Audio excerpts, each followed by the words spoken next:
doa dan harapan semoga kita semua senantiasa dipanjangkan umurnya. Allah subhanahu wa ta'ala. Amin. Allah sehatkan lahir batin kita. Allah murahkan rezeki kita. Amin. Mudah segala macam urusan kita.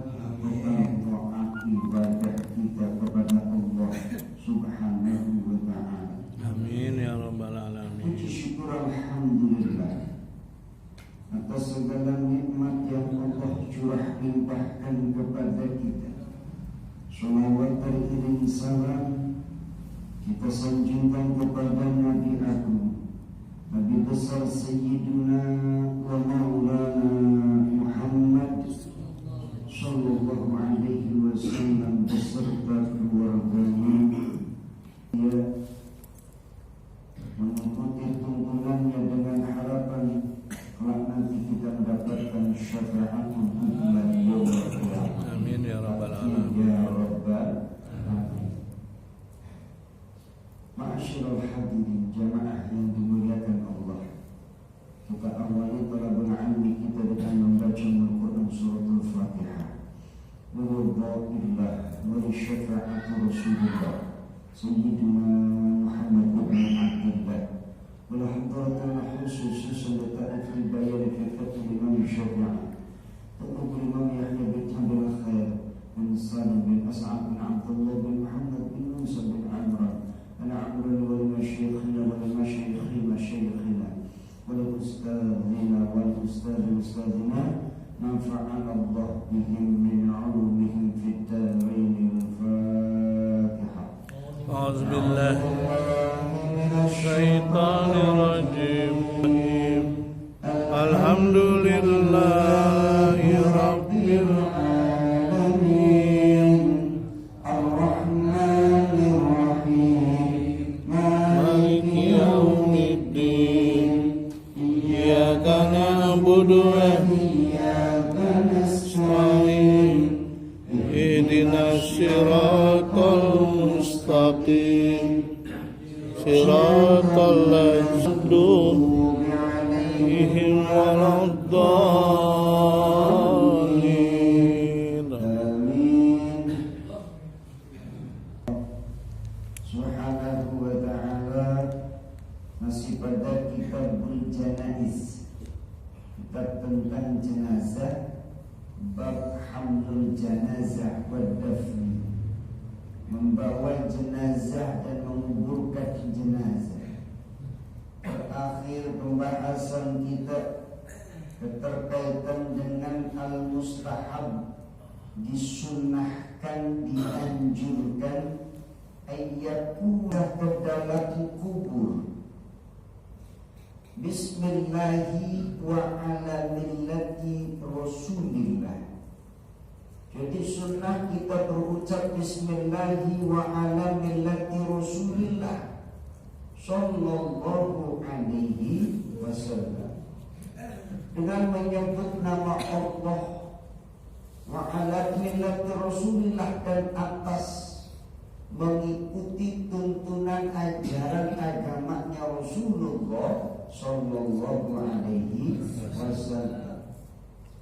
Kita mengucapkan kalimat itu kalau di dalam kitab Ihya Ulumuddin disebutkan yang ngomong itu bahkan kuburnya.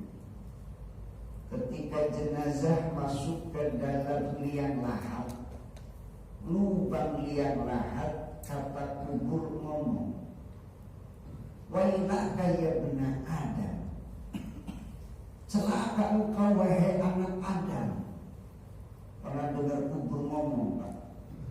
Belum tahu. Wailaka ya bena Adam, celaka engkau wahai anak Adam. Anni baitu zulma, sesungguhnya aku itu, kata kubur, rumah yang penuh dengan kegelapan. Baitul fardah, rumah kesendirian. Baitul duda, rumah yang penuh dengan cacing-cacing tangan. Ini kata kubur. Ya. Kita akan tahu bagaimana nanti kondisi kita di dalam kubur. Yang konon kata orang itu rumah masa depan kita. 2 kali 1, panjang 2 meter, lebar 1 meter. Itu rumah masa depan. Ya, rumah masa depan kita yang 2 kali 1. Iya, yang enak. Ya. Kita nggak mau kita ya mohon maaf memang kita kan keluar lubang masuk malas-malasan di dunia. Coba dia. Di Kita lagi kuburan berjalan malas-malasan lubang lian lah. Ini kata kubur, kata kita yang menguburkan disunahkan bismillah wa ala millati rasulillah. Kubur pun berucap tadi wa ilaka ya ibna Adam, celaka engkau wahai anak Adam. Kecuali kita yang membawa iman, kecuali kita yang udah ngebangun kubur kita. Bangun dulu Pak kubur kita, ya. Bangun dulu tempat masa depan kita. Kita kadang-kadang persiapan tuh pengen punya apartemen, enak nggak tuh? Enak. Biayanya mahal nggak? Mahal. Ruangan ber-AC, fasilitas serba ada. Kalaupun kita pengen membangun rumah masa depan kita yang fasilitasnya VVIP, kalau hotel bintang 5, ini bahkan lebih. Bangunannya apa? Pondasinya bukan batu bata kali, Pak. Batu kali kan kita kalau membangun rumah kan jadi pondasi. Pondasinya adalah iman, 2 kalimat syahadat. Tuh, bangunan dalam kubur yang mau kita bangun, dan itu pun hanya rumah singgah sebentar. Nanti bakal baitan fil jannah, namanya istana. Terus tiadnya apa? Tiadnya sholat. Temboknya puasa. Pintu dan jendelanya zakat dan sedekah. Atapnya haji dan umroh. Bangun, Allah bakal kasih kenikmatan. Bahkan dalam kubur yang konon kita sebut 2 kali 1, kelak nanti seluas pandangan mata kita. Dihembuskan angin yang dari surga. AC kalah, Pak. Berapa PK pun kalah dinginnya. Kalau kita di AC terlalu dingin, kita menggigil yang ada meriang, kan gitu. Tapi kalau hembusan angin dari surga sejuk nikmat, bahkan gambarannya surga kan malah ainun ro'at, sesuatu yang tidak pernah dilihat oleh mata. Senikmat apapun mata kita memandang di dunia, senikmat apapun, seenak apapun pemandangannya, seindah apapun yang pernah kita lihat di dunia, itu belum mewakili sedikit pun pandangan yang indah kelak nanti di surga. Walaupun zulum sangat tak pernah terdengar oleh telinga. Kalaupun kita pernah ngedengerin sesuatu yang indah, kok ini musik enak banget ini dengerin, kan gitu ya. Kadang-kadang ada musik bikin jingkrak-jingkrak, ada nggak? Ada musik yang bikin timbang jempolan yang goyang, gitu ya. Ada musik yang bikin apa tuh namanya, ngucurin air mata, macam-macam. Mau dikit telinga itu belum mewakili nikmat surga. Atau wala kotor ala qalbi bashar, atau kita pernah rasain ketenangan dalam hati kita. Kita itu kalau hati tenang pas kapan, Pak? Pas apa? Sholat. Nah, kalau kebanyakan orang sini sih bukan pas sholat. Oh banget itu ya. Enggak. Kan alhamdulillah ya. Alhamdulillah lunas cicilan. Alhamdulillahnya apa? Bukan masalah nggak ada cicilan,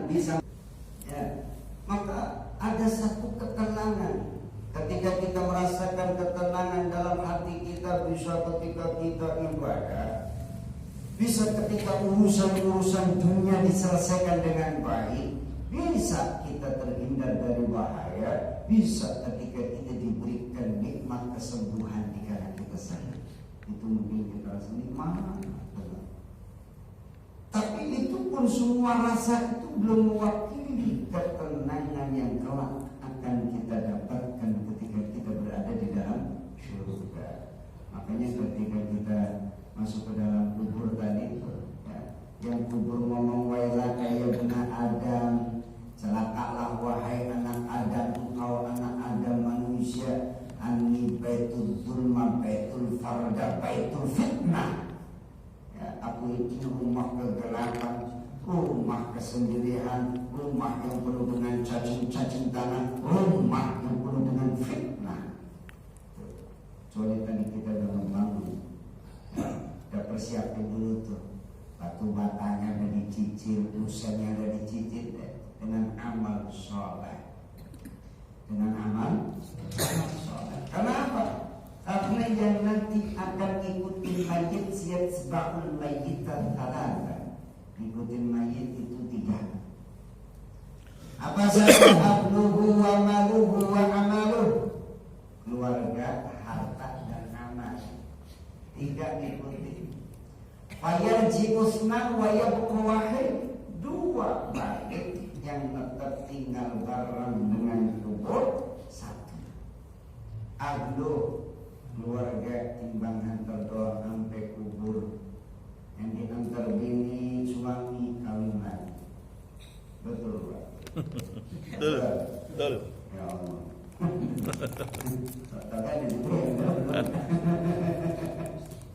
Nah, atau sebaliknya gak bakal ikut. Abluh pulang, wa malu harta kembali. Wayabqa wahid, tinggal 1, amal. Sebagai bentuk nanti kelak yang akan jadi bangunan dalam kubur kita. Bisa jadi nikmat, bisa jadi azab dalam kubur. Makanya doa kubur ketika masuk dalam kubur, bismillah wa ala millati rasulillah. Atau menurut Imam Asy-Syafi'i, qala Asy-Syafi'i rahimahullah, Imam Asy-Syafi'i rahimahullah, beliau mengatakan wa yustahabbu, disunnahkan, ayyad'u ma'adzalik, untuk berdoa menyertai dengan kalimat bismillah wa ala millati rasulillah, fayaqul, kemudian berucap Allahumma ya Allah, aslamahu ilaikal ashha, ya Allahumma ya Allah, memasrahkan dia ilaika kepadamu al-ashha, ya maha lapang, mewaladihi wa ahlihi wa qarabatihi wa ikhwanihi, dari siapa? Ya dari anaknya, dari keluarganya, dari kerabatnya, dari saudara-saudaranya, terpisah, ya, terpisah. Wa faraqa man kana yuhibbu qurbah, ia telah berpisah dengan siapa? Orang yang dia cintai di kalangan kerabatnya, ya, berpisah. Wa kharaja min sa'atid dunya wal haya, dan telah keluar dari luasnya dunia dan kehidupan, ila zulmatil qabri wa dhayqi, menuju tempat kegelapan kubur dan sempitnya kubur. Wa nazala bika wa anta khairu manzilin bik, ya, turun karena Allah dan engkau khairu manzil, tempat sebaik-baik tempat bihi denganmu. In aqadtahu fa bi dzambih, maka jika engkau siksa ia karena dosanya, wa in afauta fa anta abdul afwi, dan jika engkau mengampuninya, memaafkannya, ghaniyun, dan Engkau maha kaya an azabi, dari siksanya. Wa huwa faqirun, dan dia itu sifat si jenazah. Ahlul mayit faqirun ila rahmati, fakir itu butuh ila rahmati, rahmatmu. Allahumma ya Allah ushkur, ushkur berarti terima kasih, hasanatahu, wujud syukur Allah, hasanatahu kebaikannya, waghfir sayyiati, ampuni kesalahan dan dosanya, wa a'idhu min azabil qabri, dan hindarkanlah ia dari siksa kubur, wajma' lahul amna min azabik, dan kumpulkanlah baginya keamanan, kenyamanan min azabik, keamanan atau terhindar dari siksa. Waqfihi kulla haulin dunal jannah, cukupkanlah dari setiap kesusahan selain surga. Wakhlufhu fi tarikatihi, ganti ya dari apa yang telah ia tinggalkan. Warfa'hu fi aliyyin, kemudian angkatlah dia di derajat yang paling tinggi. Wa'ud alaihi min fadli rahmatika ya arhamar rahimin, kembalikanlah kepadanya dengan keutamaan fadilah rahmatmu, wahai Allah yang maha pemberi rahmat. Itu doa panjang, pokoknya doain kebaikan. Jadinya kebaikan ketika si kubur jenazah masuk ke dalam liang lahat. Ya, tadi suatu kita tahu bagaimana kubur itu ngomong, kita berharap, kita minta ke Allah agar tidak disiksa Allah Subhanahu wa ta'ala. Ya kan, bahkan Sayyidina Utsman bin Affan ketika berada di dalam kubur, beliau kan nangis mencuri air mata. Kita terakhir ya, kalau lewat kubur ngapain Pak? Kalau melewati kubur atau masuk dalam kubur, apa yang kita rasain? Biasa aja. Serem gitu ya. Jadi bukan karena seremnya sih mestinya ya. Kita ngambil inti bahwa kubur itu serem. Ya. Gak ada serem-seremnya. Kalau kita ingat seremnya gimana? Serem kita mikirin bagaimana keadaan kondisi orang-orang yang sudah mati, orang-orang yang sudah berada di dalam kubur. Yang kita pikirkan, kadang-kadang kita mikirnya kalau lewat kubur setan semuanya. Dan bukan itu, ya. Jadi ya kita pikirkan apa? Yang kita pikirkan bagaimana kita mengambil iktibar bahwa kita pun bakal sama dengan mereka. Saat ini mereka yang sudah dipatok pakai batu nisyan. Ingat ya, patok itu apa patok? Ya. Patok itu apa? Tanda. Patok itu bahasa mana? Tahu nih. Bahasa mana? Tahu. Patok itu singkatan dari bahasa Jawa. Papat tok. Berarti apa? Empat aja. Ya, ini buat patok. Patok itu batu nisyan. Nisyan itu apa? Lupa. Ini buat matok matok batu nisyan manusia yang banyak lupa. Kudunya patoknya yang buat nancep, yang jadi pegangan itu 4 saja. Apa? Inna sholati wa nusuki wa mahyaya wa mamati lillahi rabbil alamin. 4. Sholatku, ibadahku, hidupku, matiku lillahi. Itu patok. Makanya disebut papat tok, buat batu nisyan. Nisan kan, salah satunya nisyan. Nisyan kan lupa. Al-insan nisyan kan gitu ya.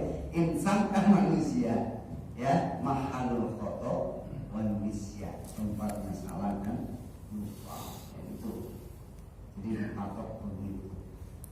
Maka kita ingat tuh di situ. Maka kenapa dibacakan doa dianjurkan itu ya kita ngedoain. Ya, atau siapa doa entar dipegang, doang, makanya belum mati mau mati aja katanya. Gitu, udah mati aja nggak nyampe. Nah sekarang ini di dalam sholat jenazah di takbir ketiga doanya apa?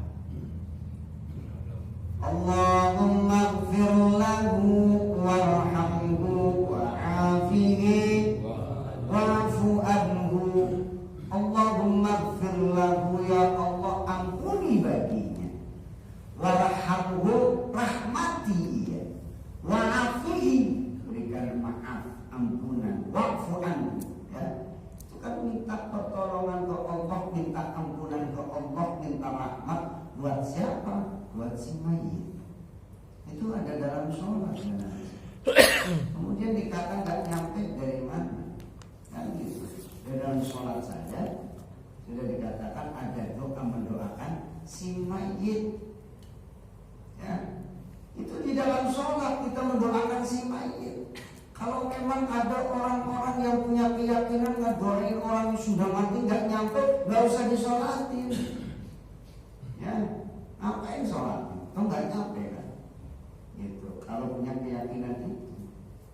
Kalau memang doa untuk si mayit nggak nyampe, jangan ucapin salam ke dalam kubur. Karena salam itu adalah doa kesejahteraan, keselamatan buat siapa? Orang yang ada di dalam kubur. Assalamualaikum ya ahlal kubur. Nah itu salam. Semoga engkau bahasa ada khitabnya. Semoga kalian mendapatkan keselamatan, kesejahteraan, kedamaian. Wahai penghuni kubur. Kira-kira yang penghuni kubur udah mati apa masih hidup? Udah mati. Ya, udah mati. Makanya didoain diselamatin adalah orang yang sudah mati. Kita doakan, makanya jangan pernah kita berhenti untuk senantiasa berdoa untuk orang-orang yang telah mendahului kita. Dan itu. Para jamaah yang dimuliakan Allah Subhanahu wa ta'ala, maka kita yang ketika kita ingat lewatin kubur bukan soal seremnya, tapi soal bagaimana membangkitkan kesadaran buat kita bahwa kita hidup di dunia itu terbatas. Ada batasnya, ada masanya, ada waktunya. Kita nggak selamanya. Makanya Rasulullah berpesan ya, pesan kepada kita ya, wa'mal, bekerjalah, beramallah di dunia untuk duniamu ka'annaka ta'ishu abada, seakan-akan engkau akan hidup selamanya. Ini motivasi etos kerja agar kita terus bekerja, menjaga iffah kehormatan kita. Kita hidup selamanya. Urusan dunia agar apa? Kayak tadi, agar kita terjaga dari kehinaan. Wa'mal, bekerjalah, beramallah di akhiratika ka'annaka tamutu ghadan. Beramal, berbuat ya, untuk akhiratmu seakan-akan engkau akan mati besok. Kalau kita tahu kita bakal mati besok, apa yang kita lakukan? Beryakin. Yang ada apa? Besok bakal mati. Pernah makan ini nih kayaknya. Udah cari indah, besok dia mati nih, gitu. Kadang-kadang begitu, urusannya perut juga. Urusannya makanan. Kayak model orang yang beriman, bagaimana kita akan mati, kemudian mati kita husnul khotimah. Ya. Orang namanya mati kan gimana hidupnya. Ya. Orang mati kan gimana hidupnya.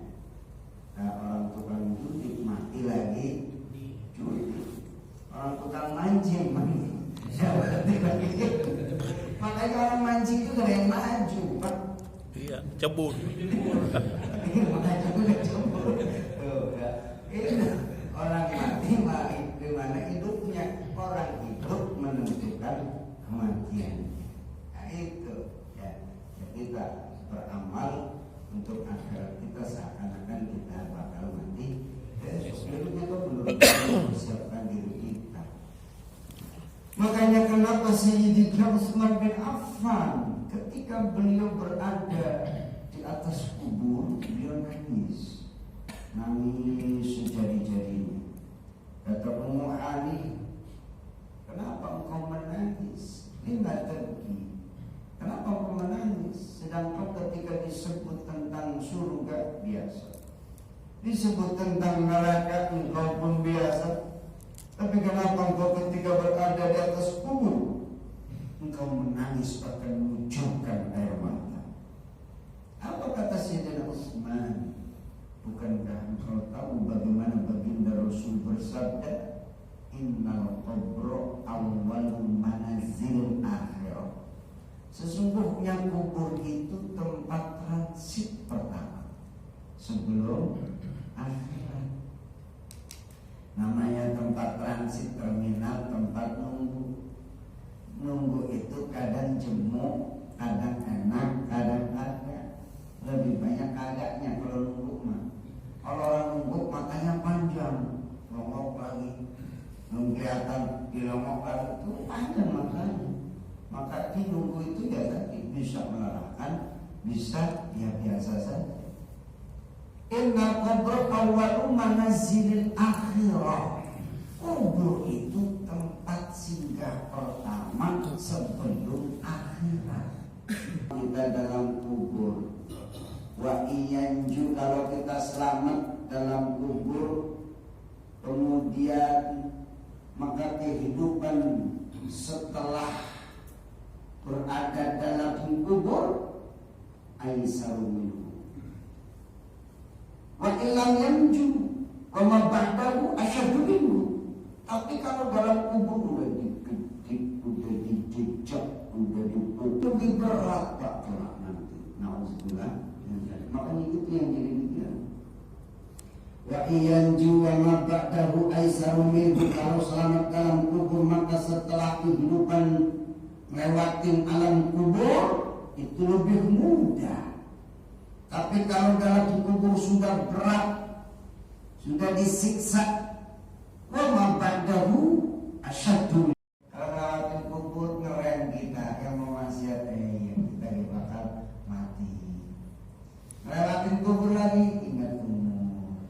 Kan itu akhirnya apa? Ngerem buat kontrol kita, buat kontrol kita. Kenal Muhammad Ali petinju, kenal ya? Muhammad Ali itu punya kebiasaan, ada dikisahkan itu beliau kemana-mana bawa korek,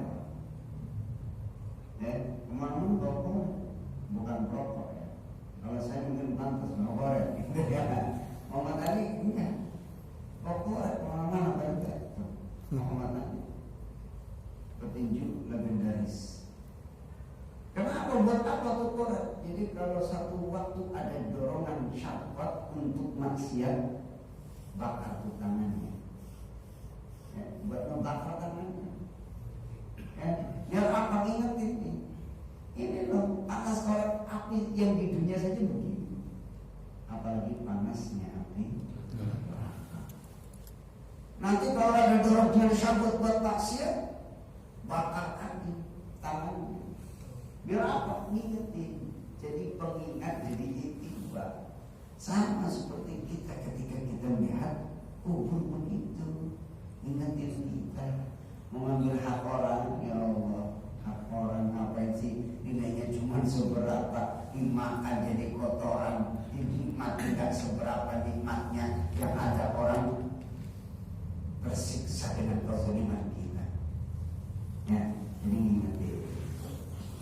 Ini banyak pengingat, makanya kita banyak mengingat mati aksiru dzikra hadhil ladzat.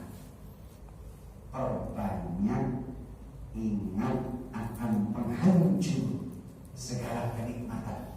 Ya. Nikmatnya orang mati kan nggak bisa nikmatin apa-apa. Orang kata orang Jawa ya tadi, orang mati orang obah, yang obah jadi bocah. Nah itu, jadi kita ingat itu. Apa lanjutannya itu? Orang mati orang obah, yang obah menjadi bocah. Jadi ingat itu kan, banyak pengingat kita, ya, banyak pengingat kita akan datangnya kematian. Makanya disebutkan kullu nafsin dha'iqatul maut wa innama tuwaffawna ujurakum yawmal qiyamah faman zuhziha 'anil nar wa udkhilal jannata faqad faz wa mal hayatud dunya illa mata'ul ghurur. Kehidupan dunia itu hanya semata kenikmatannya menipu. Nikmatnya makan sate, enak nggak? Enak nggak? Enak. Itu makan. Apa nikmatnya? Tadi pakai baju baru, enak nggak? Enak. Seberapa nikmatnya? Sehari. Cuma sehari. Coba besok dipakai lagi enak. Kagak ada. Udah bau apa? Bau keringat. Gitu. Enaknya punya bini baru enak. Enak. 3 bulan. 3 bulan gitu ya. Ya, punya batasan gitu. Ya. Itu keselnya udah banyak campurannya, cocoknya, ininya macam-macam. Ya, ternyata nikmat itu nipu nikmatnya. Ya, nikmatnya makan ya cuma ngadon, ngopi enak pas di lidah. Apa tadi lewat? Kan gitu. Ya. Jadi nikmatnya dunia wa mal hayatud dunya illa mata'ul ghurur. Kenikmatan dunia itu menipu.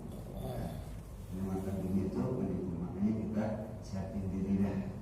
Buat apa? Buat kita hidup meraih kebahagiaan. Sa'adatud darain.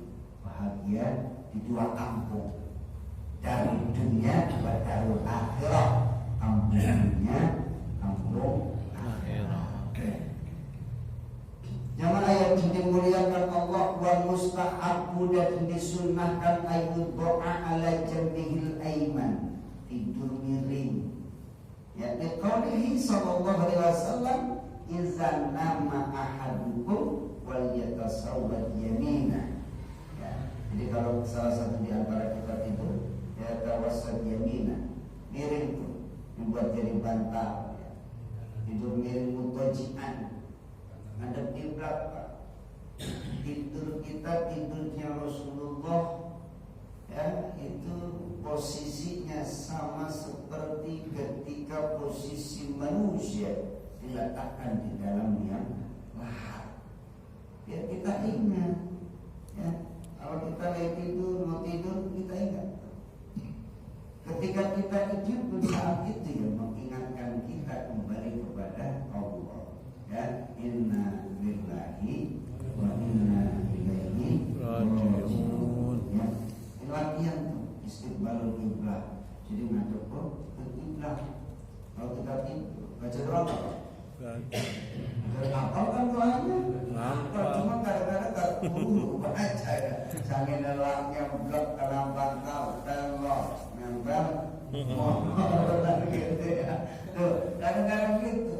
Lupa baca doa. Bismika Allahumma ahya wa bismika amun. Ya.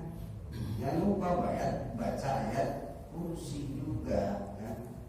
Ya baca ayat kursi, ya baca lah, ya trikul ya, kalau nggak trikul, kulhu, kul'audzu birabbil falaq, kul'audzu birabbin nas, tambah ayat kursi itu, ya makanya pesannya Rasulullah kepada Aisyah, ya Aisyah, wahai Aisyah, la tanami qabla an takhtimil Qur'an. Jangan kamu tidur sampai kamu itu mengkhatamkan Al-Quran. Bisa. Sebelum tidur kudu khatam Quran. Kudu khatam Quran.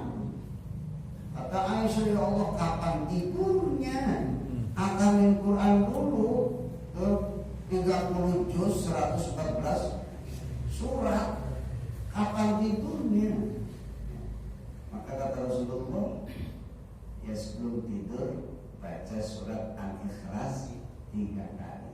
Man qara'a surat Al-Ikhlas marratan tahdilu thuluthun minal Qur'an. Siapa yang membaca 1 kali surat Al-Ikhlas, itu sebanding dengan sepertiga dari Al-Quran. Jadi kalau baca 3 kali khatam Quran. Tuh, makanya sebelum tidur kudu khatam dulu Quran, baca Al-Ikhlas 3 kali. Gitu ya. Itu diantara pesannya Rasulullah kepada Ummul Mukminin Aisyah radhiyallahu ta'ala anha. Ya. Kemudian jamaah yang dimuliakan Allah Subhanahu wa taala, itu kafiah tidurnya Rasulullah sallallahu alaihi wasallam. Baik, sampai sini sudah pertanyaan. Umpama kita kesel sama orang itu, terus doa yang gak baik gimana tuh Ustaz? Buat orang itu. Kita kesel sama orang. Ada satu doa yang ada beberapa di antara salah satu di antara doa yang diijabah Allah kan dakwatul mazlum. Doanya orang yang dizalimi. Ya, hati-hati makanya itu. Kita sih sebaiknya apa? Bisa memaafkan. Salah satu karakteristik pribadi orang yang takwa itu gimana dalam Quran ya, surat Al-Imran ya, disebutkan apa? Wazari'u ila maghfiratin min rabbikum wa jannatin arduha as-samawati wal ardu uiddat lil muttaqin. Siapa muttaqin itu? Alladzina yunfikuna fis sarra'i wad dharra'i wal kadhibina al-ghayza wal 'afina 'anil nas. Salah satu karakteristiknya apa? Mampu menahan amarah dan mampu memaafkan kesalahan orang. Tapi ketika orang itu yang dia zalimi berdoa, dijawab Allah. Kalau doanya doa yang baik ataupun buruk, gitu ya, buruk ya. Tapi kalau memaafkan itu lebih baik, menahan amarahnya lebih baik, bahkan itu menjadi salah satu karakteristik orang yang bertakwa. Tapi ketika orang yang dizalimi karena bikin kesel atau karena kezaliman orang, ketika berdoa itu mustajab, yaitu dakwatul mazlum, doanya orang yang dizalimi. Baik, yang menunjukkan Allah. Ini saja yang bisa saya sampaikan. Mudah-mudahan ada manfaatnya. Amin. Sesuai dengan pribadi dan kemuliaan dan harapan kita menjalankan taat kepada kita kepada Allah sesuai dengan tuntunan baginda Nabi Muhammad sallallahu alaihi wasallam. Wallahu a'lam bishawab. Subhanallahumma wa bihamdika asyhadu an la ilaha illa anta astaghfiruka wa atubu ilaik. Wassalamualaikum warahmatullahi wabarakatuh. Waalaikumsalam warahmatullahi wabarakatuh.